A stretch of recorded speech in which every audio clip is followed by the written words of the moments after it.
How to add a photo widget in iPhone 16e. So let's start the video. First of all, open Photos library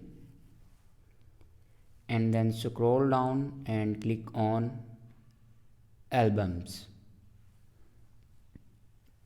Now click on Create and then click on New Album. Now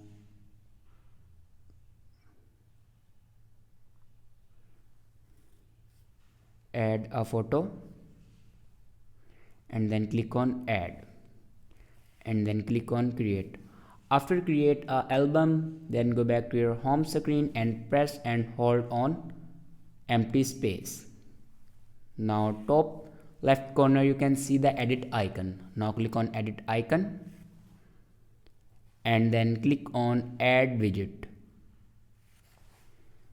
Now here you can see the photo widgets. If you can't find here the photo widget, then scroll down and here you can find a photos. Now click on it and here you can select a widget you want to add on your home screen. Now simply click on it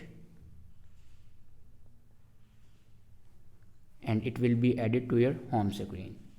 So this is the way to add photo widget in iPhone 16e. I hope this video is helpful for you. Thanks for watching.